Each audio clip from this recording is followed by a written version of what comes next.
Yo, what is good, y'all? Welcome back. Today I have a special treat for y'all. I'm entering.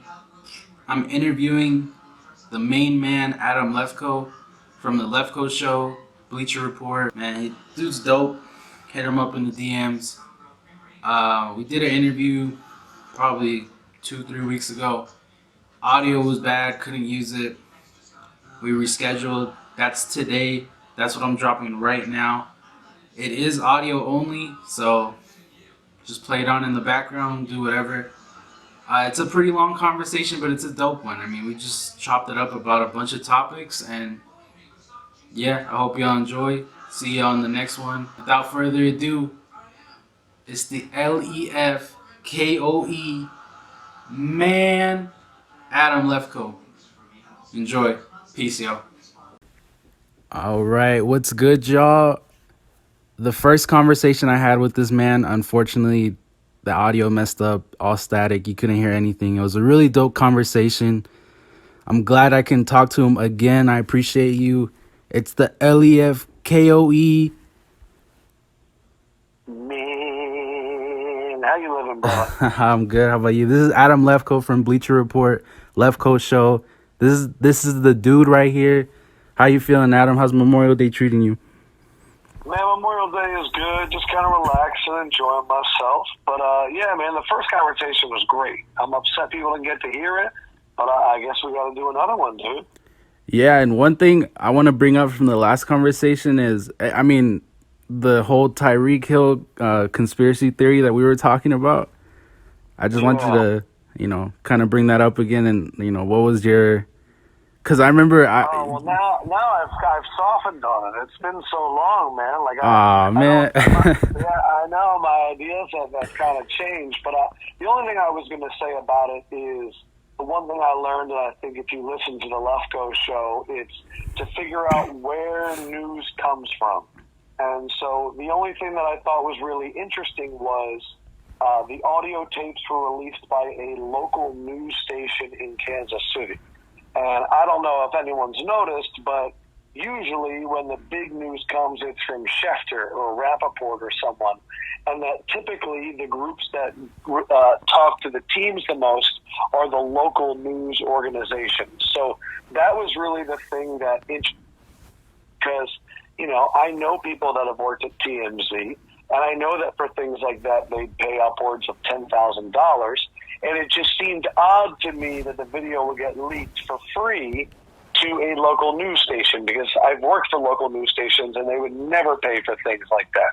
So that was, for me, obviously, what Tyreek Hill said is disgusting. His actions in the past, I believe, are deplorable. I think that when we look at all the other players and the punishments that they've received over the last few years, whether it's people that have been convicted or not convicted, I expect a long suspension for Tyreek Hill. But for me, how the news was spread, it raised a red flag to me that it went to a local TV station, because they're typically the ones that deal with teams the most. Right.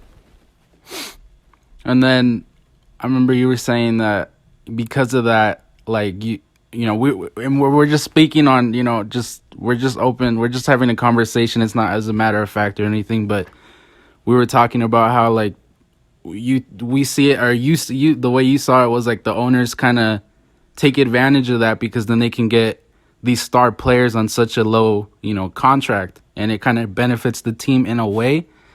But yeah, man, If you look at a lot of stories in the past, there's been a lot of guys that have gotten in trouble right before contract negotiations, and I'm not going to sit here and say that this was put out there by the team, because obviously the actions of Tyreek, when they happen, it doesn't matter when it happens. But right. We see this a lot, and it just kind of makes you think sometimes. But I've always believed that the owners have the upper hands, but on this, obviously they were not the ones controlling Tyreek and what he was doing, because nobody wants that. And Right. the whole situation is just gross. You know what I mean? Yeah.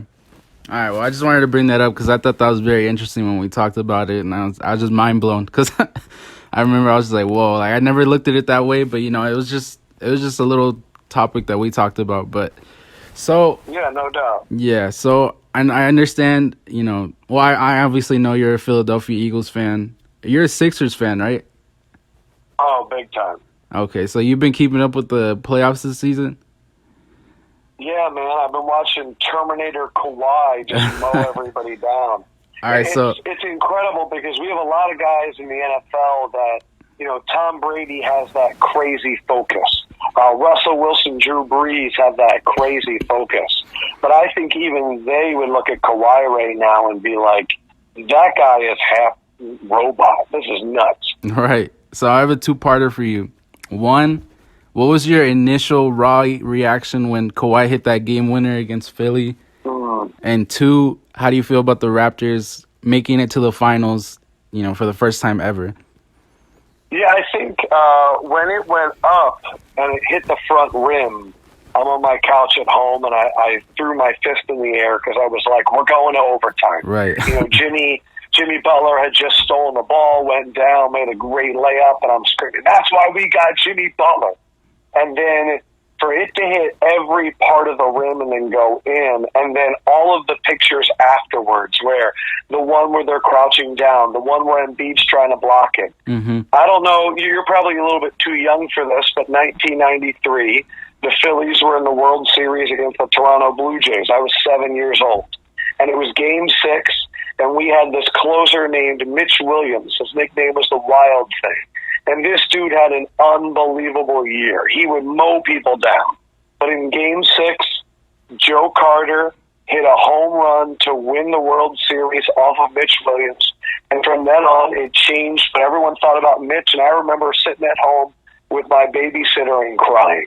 Because I remember just what a crushing loss that was. And so for it to happen, it felt very similar. It's a Toronto team against the Philly team where we kind of thought this could be a team that could do a lot of damage. And then to see all those images, it just reminded me of Joe Carter going around the bases. And if you remember, when Drake got into his beef with Meek Mill and he put out back-to-back, he used the image of Joe Carter rounding the bases. And part of the reason is he's from Toronto and Meek's from Philly. So that's always been the thing. But it was crushing. Luckily, Game of Thrones was on right afterwards, so I was able to go, okay, let me watch this and forget real quick. And as you get older, it's a lot easier to forget. Yeah. But I thought Toronto going down 2-0 to the Bucks and coming back the way they did, and game planning to stop Giannis. Nick Nurse, I think, deserves a lot of credit for what he did. Kawhi was amazing. Van Vliet really came up in the clutch when he needed to. And the only thing I'll say is if Durant's still hurt, it is interesting that the Raptors have two guys that I find to be upper echelon defenders, Kawhi and Danny Green. And they both have length. And I think if Kawhi is on Clay and Danny can stick with Steph, it could get really interesting. But I still see this as a series that the Warriors are winning in 5. Wow, 5. Yeah, what do you have in it? Honestly, so what I was going to say 4, but I'm trying to give Toronto respect. Yeah, what I initially tweeted out when the game was over, I was like, I could see the Raptors splitting the series because they have them at home, the first 2. So I think they could get at least one game on them. I think, listen, I know we're all sick of the Warriors winning. I know people are like, man, let's have a new team win. I love the Warriors. Oh, no, I understand. You when you witness greatness, there's always going to be haters. There's always going to be people that want this to end. When is this going to end? I want something new to happen. But, I could see this going to 6 and the Warriors winning it in Toronto. But, I don't know. The way I see it is this, too. Yeah. I look at the Raptors. This is the furthest they've ever gone in the history of their franchise. For the last 5 years, all they've heard about is they can't get past LeBron. They get this huge monkey off their back. Drake is celebrating all over the place. Mm-hmm. Kyle Lowry's hugging his kids. They're all the GM feels like he did exactly what he needed to do in trading DeMar DeRozan. It's all joy. and I look at the Warriors, the team that you would think would be taking it for granted. Klay Thompson feels disrespected because he didn't even make a third NBA team. Kevin Durant sitting there going, what do you mean then it's not us? You know Draymond's going to be focused, and so's Steph. In a weird way, I feel like the Warriors are more ready to go 100% than the Raptors, who I think are still going to be celebrating a little bit. So I think it's a great story, but to me this feels like Lakers-Pacers. This feels like Lakers-Nets in the early 2000s, where it's a really great story, but it ends sooner than we'd like, and we're sitting here going, wow, the Warriors have won 3 in a row. They've won 4 out of the last 5, and now it's the summer of Durant. So I just think everything's aligning for the Warriors to kind of put this away quickly. Yeah, but hey, I've been wrong before. And hey, I mean, there was I forgot who tweeted this out, but they were saying that when the Heat were gonna three-peat, who beat them that year that they were gonna three-peat? Kawhi. And it was right. It was Kawhi and an older Spurs team, but you could tell it was Kawhi's team. Now it's gonna be another three-peat. Kawhi has to defend, so I mean it's gonna be interesting. I already know Kawhi's gonna be ready to go, but it just depends on the other guys. I honestly, Kyle Lowry to me is so inconsistent, and you gotta love him for sticking it out. He's been trying, all that, but is he gonna show up in the finals? That's my only question. Like I could see Siakam stepping up. I could see maybe Gasol scoring a few points, but Kyle Lowry is the X factor to me because Kawhi needs another scorer, to match kind of what Steph does. Because I was excited about Milwaukee just because they had something that might be tough for the Warriors, which was just the length. And I understand that Kawhi was the one that took him down, but it was more than Kawhi. It's Timmy, it's Manu and all those guys. Right. But the thing I look at is the Raptors. They want to run and they want to shoot, and that's doing exactly what the Warriors want to do. I think the Warriors are. It's just so funny. We always refer to them as a superpower, and then we go, yeah, but maybe they don't win. No, they're a superpower.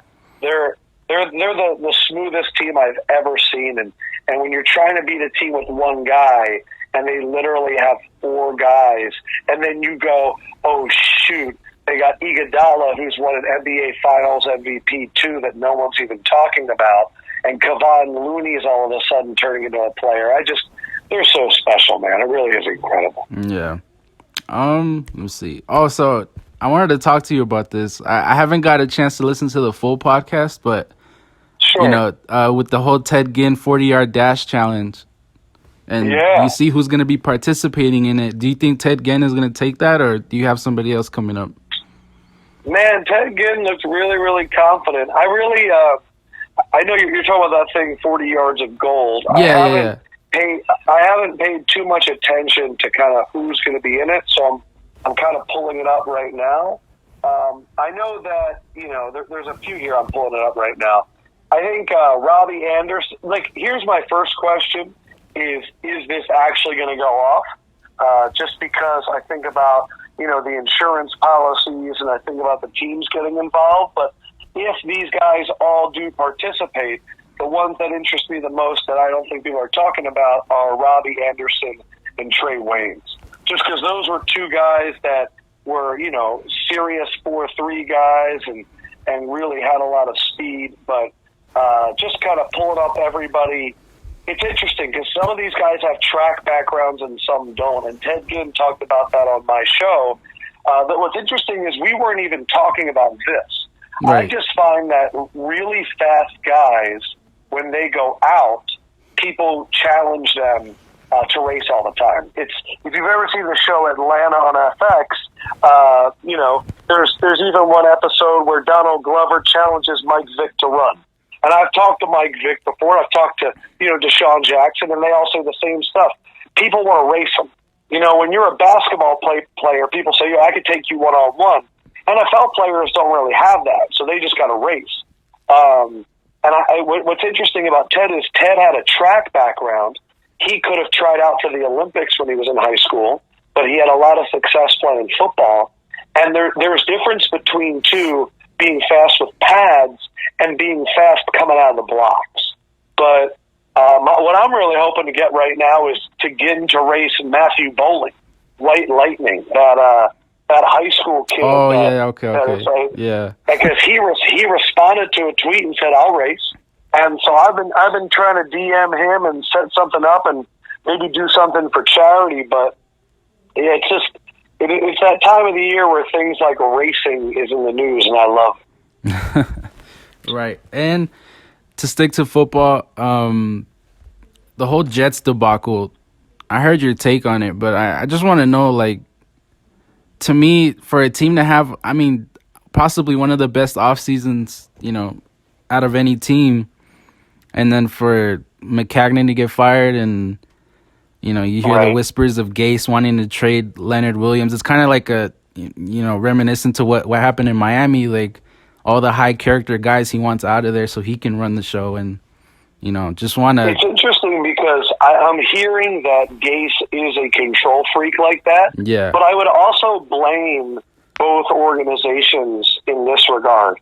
When Gase came to Miami, Tannenbaum was still the GM, even though everybody in Miami knew he wasn't the guy long term.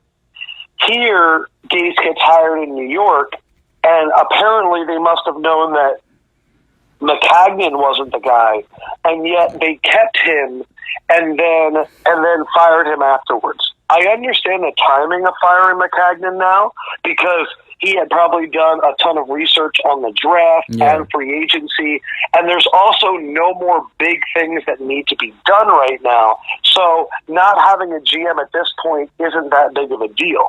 The problem is, like you said, boy, does it make it look like Gase is a control freak, and here we go again. Because, when you have Landry and Sue and all those guys in Miami saying he's the one that forced them out, and then he's got comments about Le'Veon Bell and Leonard Williams, it's really hard, unless your name is Belichick, to make moves and not have your players hate you if you make moves.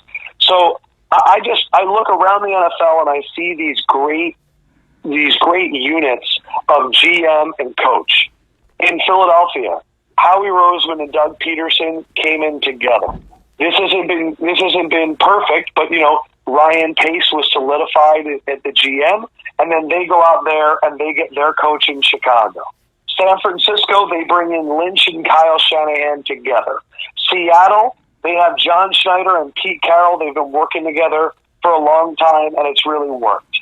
I think if you have this, like, we hire the GM, then we fire the coach. Then we get a new coach, then we fire the GM. If you keep going back and forth like that, you're never going to have stability.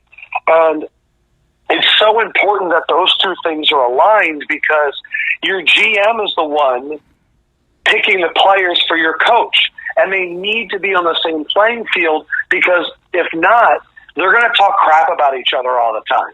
Because they're both going to go to the owner, and the GM will say the coach can't coach, and the coach will say that the GM can't find good players. That's why we had the famous quote back in the day from Bill Parcells when he said, "If you want me to cook the dinner, let me shop for the groceries." I just think the thing that's happened the most is, from what I'm hearing, Adam Gase apparently lied to a few inside reporters for the Jets, and that's why it's a full court press to destroy that guy right now. Because in a city like New York, if you start lying to reporters, they will come after your neck and they can control the narrative. And then and Gase is not a kind of guy that, he's not a Pete Carroll, okay? He's not going to get up on front of the podium and make everyone feel great. He's not going to tell you really awesome stuff. Adam Gase is a football guy that wants to put a hat on and get to work. He's not going to try and smooth it over for anybody. And in New York, when there's a lot of doubts about you, and then you go up there and you deny everything, it's going to cause a lot of rift. But as he said in the presser, if they win, nobody's going to remember this stuff at all. I find that hard to believe, but hey. What do you make of that whole... No, think about it, man. Think about it, man. If they start off the year 4-0, everyone's going to go, man, maybe he was right about McCagnon. Man, maybe these reporters were being too hard on him. Like, if you win in the NFL, people can't say anything.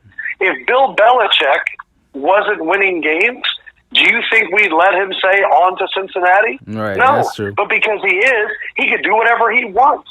You know, like it's the same thing with Popovich. If Popovich was like some average coach, we wouldn't let him talk to reporters like that. Mm-hmm. But when you winning cures everything, man. Yeah, I mean, I hope it works out for them. I never wish failure on anybody, but it just seems so it just seems so like such a mess. Like they don't like the Jets coaching candidates was between McCarthy and Gase. I feel like they would have had the same issue with kind of McCarthy, just same old BS, and then Well, let me give you a little insight. One, I do know that Sam Darnold likes Adam Gase. Two, Adam Gase has had a track record of building offenses around quarterbacks, no matter how talented they are, and having success. Yeah. When he was in Denver, Peyton Manning had the record-breaking season. When he was in Chicago, it was the year that Jay Cutler came back and had his best year in a long time. This man gave Ryan Tannehill a winning record. So people, we look at Miami and we go, oh, it was a failure. I'd also add these things to it. His quarterbacks, when Tannehill went down, were Brock Osweiler and Ryan Fitzpatrick and Matt Moore. One of the seasons, 2 years ago, people forget, there was a hurricane that hit Miami, and because of that, Miami had to use their bye week in week 1, did not get a bye week the rest of the season, and had to go to London that year. So for me, it's like, I'm not saying Adam Gase is the best coach in the world, but I do think that because he's kind of an asshole, people are more willing to attack him. And I'm just saying, I don't think we've really seen it yet. And I think Sam Darnold is a good enough quarterback, and I like the weapons they picked up, that this year could be interesting. Right. And now I want to shift to the Eagles, seeing what they did in the draft, seeing what they've done in free agency, and seeing the whole landscape of the NFC. How do you think they're going to match up with all these other teams, the Rams, the Saints, maybe the Vikings? I don't know, but, just the other teams in the NFC, how do you think they're going to match up? And the Bears, of course. But I'll break down the whole NFC for you. I look at the Cowboys. Let me talk with the Eagles. I was just in Vegas. I had to work in Vegas to do something for the PGA Championship. And one, I'm an Eagles fan, but two, I put $20 down on the Eagles at 20-1 to win the Super Bowl, because I think they're a team that is capable of winning the Super Bowl. Mm-hmm. And the reason I say that is they have, when healthy, if Brandon Brooks, the right guard, gets back healthy, one of the best offensive lines in the NFL. I look at their wide receiving core, and I think they finally have the wide receiving core that they've been looking for. Deshaun Jackson to stretch it deep. Alshon Jeffrey's your possession guy, and then you have a host of other guys like Nelson Aguilar and Mac Hollins that are really solid underneath. I think they have two really good tight ends in Zach Ertz and Dallas Goedert. Zach Ertz had a career year last year. I think they have a stable of running backs now led by Jordan Howard that they can pound the rock. Defensively, they go out there, they get Malik Jackson to put alongside Fletcher Cox. Brandon Graham comes back with Derek Barnett coming off injury. They sign Zach Brown at linebacker, so you have speed with the rest of their core, but I do think their linebacking core is the weakest part of their defense, and they have a pretty good secondary led by Malcolm Jenkins.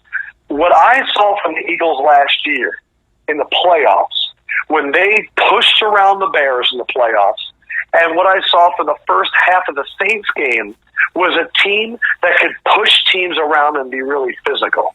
And the one name that I didn't even mention is Carson Wentz. If Carson Wentz is able to be smart in terms of his body and is able to follow the offense and lob it up a little bit more to Alshon the way Nick Foles did, if he could be even 80% of what he was 2 years ago, this team can go to the Super Bowl. That's how good Carson Wentz is. They're loaded from top to bottom, and you can't say that about a lot of teams in the NFC. I look at the Cowboys, and I think that right now their D-line scares me a little bit. And if you look at the Cowboys' records the last few years, last year they had a winning record, the year before a losing record. The year before that a winning record, the year before that a losing record. It's been that way 6 years in a row, and the reason is because their offensive line, people are getting hurt every other year pretty much. But I still think the Cowboys can be a threat because of that running game. In terms of the rest of the NFC East, I don't see it. I think the Packers are a Super Bowl contender, especially with all the moves they made on defense. We'll see if they can get better offense there with Matt LaFleur and Aaron Rodgers. The Vikings, I'm going to be honest, I think they take a step back this year. I just think it's kind of been the same thing over and over. The Bears, I think, are a really good team, and these are my Super Bowl contenders in the NFC. Bears, Packers, I think the Lions could be tough, but I don't see them making a run this year. I think the Falcons, no one's talking about them, and they should be. Because I think they might have the best wide receiving core in the NFL, and all of their defense got hurt last year, and they're all back this year. I think the Saints take a step back, but I still think that they're a contender. I don't see anything out of the Bucs and Panthers. I look at the West, and I see the Rams, and I see the Seahawks, and I don't think the Cardinals and the Niners. So I really think the NFC is wide open because I see holes in every single team. But at 20-1, it just looks too good to bet on the Eagles. Right. And what do you think about like them drafting? What's the Andre Dillard and J.J. Arcega-Whiteside? What do you think the impact's going to be with those two rookies? So I think the thing about Andre Dillard is there are very few drafts where the guy that's supposedly the best pass-blocking left tackle is available in the 20s. Typically, that's a guy that goes in the top 5, top 10. And when you look at the Eagles, there was a scary thing as an Eagles fan every game where Jason Peters would have to come out because he's older. And I see Andre Dillard as the eventual Jason Peters replacement and also the insurance policy. Because when Jason Peters went down last year, they'd have to move Halipoli Vaitai over to tackle, which would then mess up their guard rotation. And the thing that people don't realize is when you go into an NFL game, you have to, we all know there's 53 guys, but like 7 of them have to be inactive. And so a lot of teams go into games with 7 offensive linemen or 8 offensive linemen. So if one of your linemen gets hurt, you like everybody else now has to play every single snap. So to possibly have Dillard and Lane Johnson as the 2 tackles for the next 5 years, that's incredible in today's NFL. In terms of J.J. Arcega-Whiteside, I think he has a skill set that when I heard Howie Roseman talk about it, he is amazing at pinpointing the ball in the air, a lot like Alshon Jeffrey. So it becomes a red zone threat. And the thing that I was just saying is Nick Foles, what made Nick awesome is he would trust his receivers and he would throw it up. Yep. But when you have a guy that's his specialty, and also he's a big body guy, which will also help in run blocking, it could be special. But I know the guy that everyone's excited for is that Miles Sanders kid out of Penn State, the running back. Because if the Eagles tried last year to come into the season with Corey Clement and all those guys because they had shown promise. But if Miles Sanders can be the scat guy and Jordan Howard can be the third and short guy, I mean, look, I'm going to be honest. I was excited about the Eagles, but now that I've run through their roster to you, I'm even more excited because it really feels like they have all the pieces. But we'll see, man. Yeah, because I mean, who's your team? I go for the Patriots. Oh, so then you're feeling like a champion every year. I mean, it's hard sometimes. I'm not saying it's hard to win Super Bowls and all that, but I'm just saying, some of the moves they make is, it's questionable at first, and then later on you kind of see, okay, maybe I see why they did it, but, right. Like this year and last year, sorry, I mean to cut you off, but, this year and last year, them drafting a running back and now drafting a receiver in the first round is, you don't see that. Everybody's trying to get these guys in the 3rd round, 4th round, so they can get the, big name guys in the 1st and 2nd. And they're just breaking the mold like always. And, we'll see how N'Keal Harry does. I mean, he seems like a promising prospect, but, you never know until they hit the league. Here's why N'Keal Harry makes so much sense to me, is that it's a lot like we're talking about in the NBA with regular season and playoffs. When the playoffs happen, it's a different game. In the regular season, the Rams, they can run all of their sets and they can spread you out and they can make moves and all that. And if the receivers get touched, they throw the pass interference penalty. Well, in the playoffs, what happened? The Rams receivers got roughed up. The referees don't want to be the star of the game. They don't call those penalties a lot, and you have to win with size. And so every year with the Patriots, they always seem to have a guy that would be their 50-50 guy if something didn't happen. And that guy was always Gronk. The reason they got so exciting for the Patriots at the end of last year was when Josh Gordon was also that guy. Mm-hmm. So for the first time in a while, you had Josh Gordon and you had Gronk. And so then Edelman can go across the middle and you can kind of get all that stuff. But if he ever needed to lob it up, you had both of those guys. Well, when you lose Gronk, and we're not sure about Josh Gordon, you can't go into this season with Edelman and all these smaller guys and expect to win. N'Keal Harry, to me, is the new 50-50 option for the Patriots. Also, he has an extensive amount of playing history in the slot, which is so valuable for Josh McDaniels because he's the kind of guy that can move people around. I'm not saying this kid's going to come in and be Randy Moss. I'm just saying that Brady needed a guy when everything was crashing down that he could lob it up to, and this guy could make a play. Yeah, that's true. And what I loved about the running back, what you were saying, though, is like Belichick saw the whole NFL playing spread, and he said, okay, I'm going to pound it in your face. And the Patriots last year were one of the best running teams in the NFL. They're one of the few teams that uses a fullback, and surprise, surprise, all the teams that use a fullback have really good offenses. And I just thought it was smart. And now, they took Isaiah Wynn, and now they're able to lose Trent Brown. They're able to lose Ladrian Waddle because we all know that Dante Scarnecchia is going to coach up Isaiah Wynn, and that guy will end up being a great left tackle. Yeah, I also like them drafting Chase Winovich, especially because we lost Trey Flowers. And, if this guy can do what he did in college, our D-line is kind of slept on. D-tackles kind of... always. Yeah, our D-tackles are kind of, we'll see, but...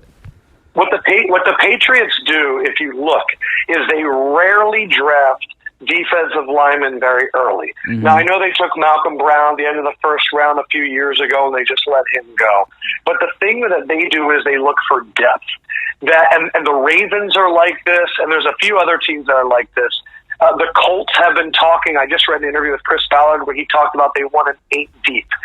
Belichick usually makes trades around the trade deadline for linebackers. That's how we got Kyle Van Noy from the Lions a few years ago. Mm-hmm. Because if you think about it, as the season goes on, the defensive linemen and the linebackers are hitting the whole year. And eventually, they're going to get hurt. So it's not always about having the one Aaron Donald or the one Ndamukong Suh. It's about having 8 guys that you can throw in there relentlessly and keep putting pressure on an offensive line and that they don't get tired. And I was just reading this book, Gridiron Genius, written by Mike Lombardi, who worked with Belichick for a very long time. And the one thing he said is Belichick is not trying to get the best talent. Belichick is trying to find the guys that fit his system. So a lot of times when we leave the draft and everyone goes, I don't understand this pick. Why would they take J.C. Jackson? It doesn't make sense. And then you realize, that's the exact type of player that Belichick wants. We have to realize that we're grading them on a different scale than everybody else. Mm-hmm. And one more thing. How do you think the AFC landscape is right now? Who do you think took a step back, and who do you think is going to, just come out of the gate swinging? If Tyreek Hill is suspended for a very long amount of time, I have to imagine the Chiefs are taking a step back. I know that a lot of people are saying Nicole Hardy, or I think that's his last name, Hardman can replace him. Yeah, there's no one that's replacing Tyreek Hill like that. Mm-hmm. So I would say when you have Patrick Mahomes and Travis Kelce and Sammy Watkins and all that, like you will have success. but Tyreek Hill was a game changer every week, so I would say they're going to take a step back. I think the Chargers are going to stay pretty consistent.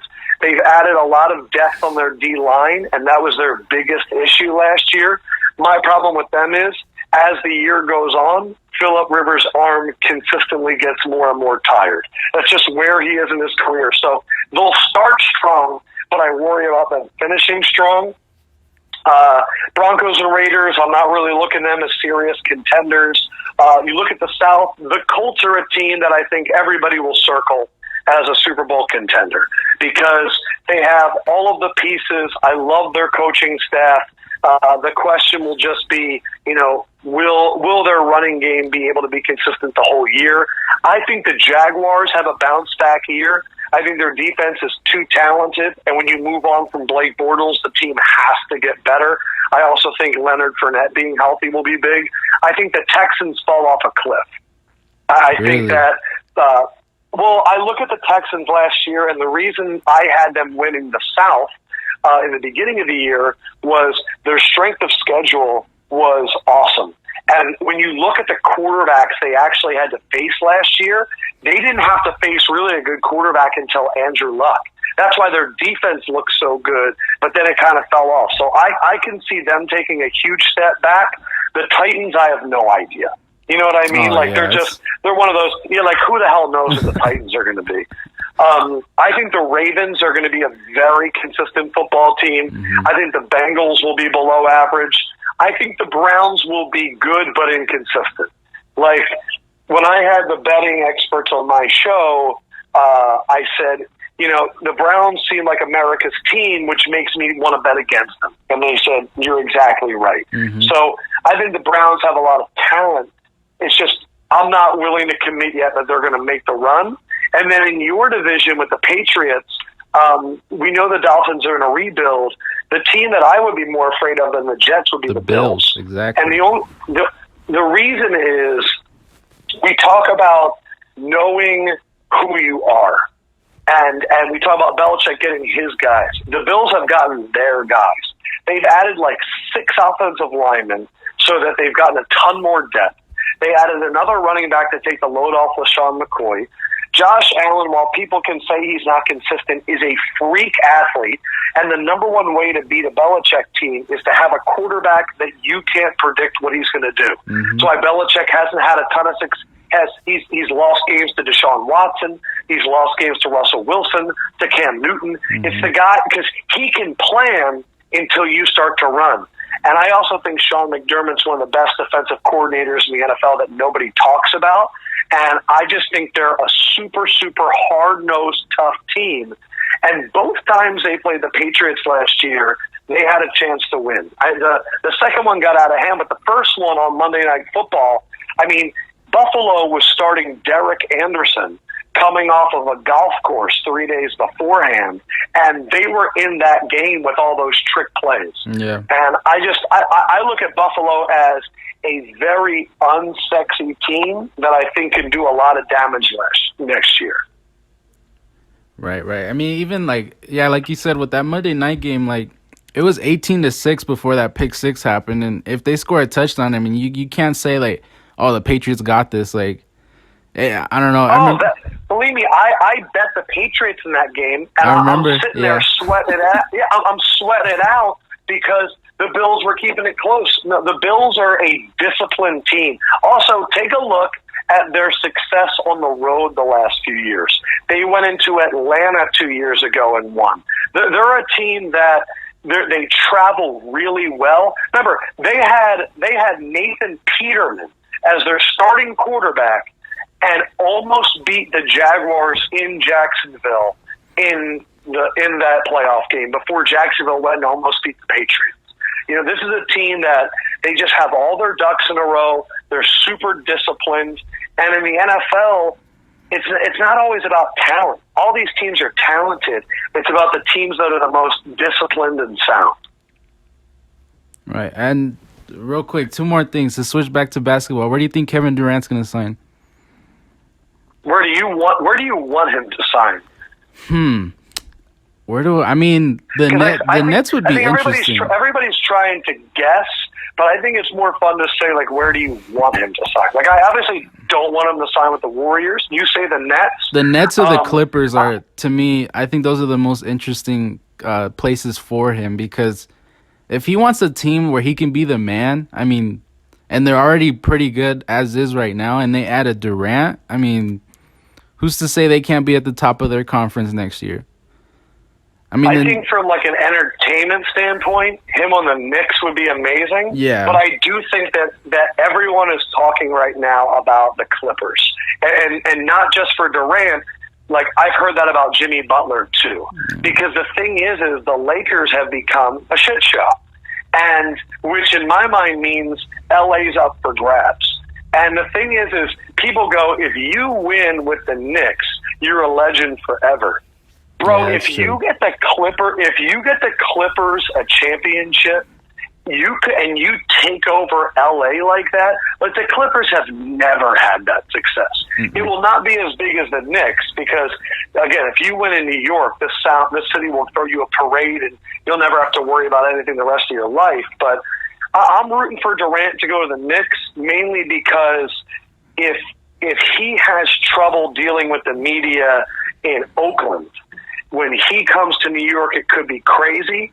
But at the same point, man, I just don't want him to team up with Kyrie, because I think what I saw out of Kyrie in Boston this year is he's just not good for team chemistry. He's still, and he's still a young guy that ego's tough for a lot of people. Mm-hmm. But I would like to see Durant on the Knicks just because I'm tired of all these New Yorkers not getting something. And it's more fun for the NBA when the Knicks are relevant. Do you think the Knicks can acquire AD, or you just want KD to go to the Knicks like how LeBron went to the Lakers, just by himself? I don't think the Pelicans are trading AD anymore. I really don't. I think that when you, they need to hope that him and Zion hit it off, and then they look at each other and go, let's make this work. At the same point, like, the interesting thing now that the Pelicans have Zion is what they're trading for can be different. So before, they were like looking at the Lakers and going, okay, so of all the guys, Ingram, Kuzma, Ball, which one will be our star that we build around? Well, now they know that they're building around Zion. So now you can go to all the teams and figure it out. I think if I'm the Pelicans, the first team I'm calling is the Celtics.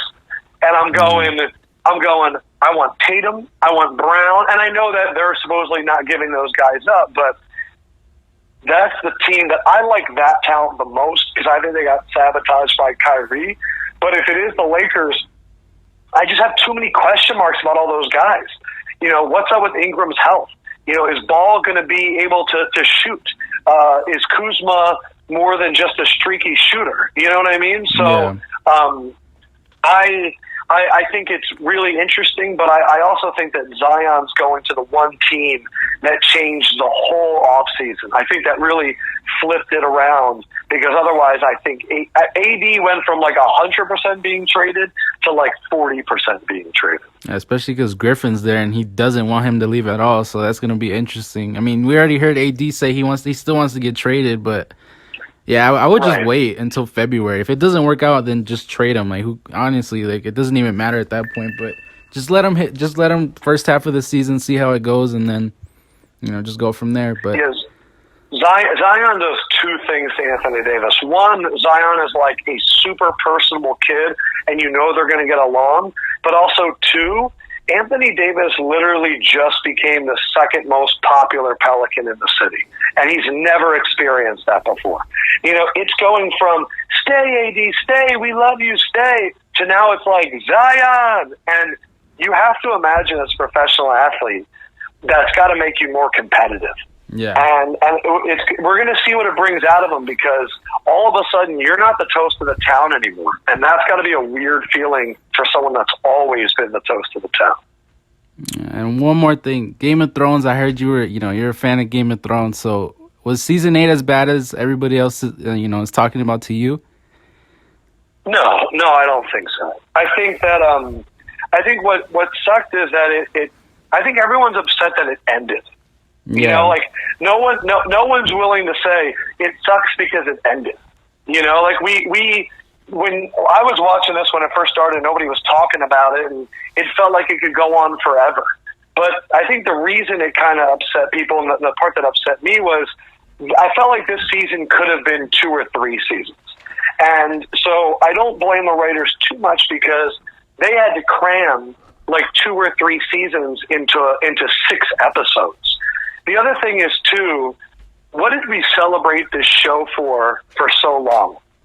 When they first showed dragons, people lost their frickin' minds because we had never seen them look that good. Also, when we had stuff like Battle of the Bastards, we were like, wow, what an incredible fight scene. So I think the writers went, they love dragons, they love fight scenes. And that's what this whole season really was like focused on the dragons and fight scenes. But my biggest complaint is, who the hell is the Night King? Like, the number one phrase that we all said for a decade was "winter is coming."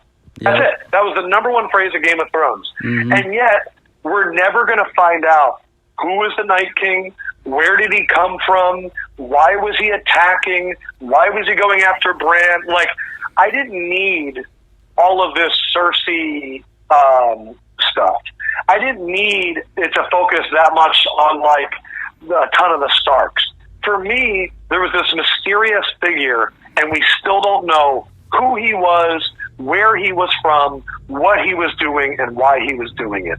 And if they were able to do like a whole, you know, pre-log thing about the Night King, I would love that because, you know, is it Targaryen? Like, where did he come from? I don't know. I just got a lot of questions.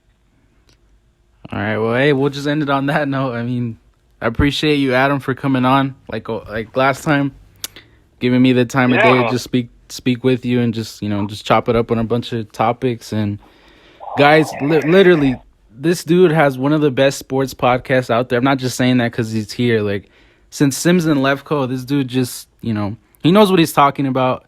He can sit here and be humble and be like, no, I'm just saying what I'm like. No, he knows what he's talking about. He's interesting. You just got to go check him out. The Lefkoe Show.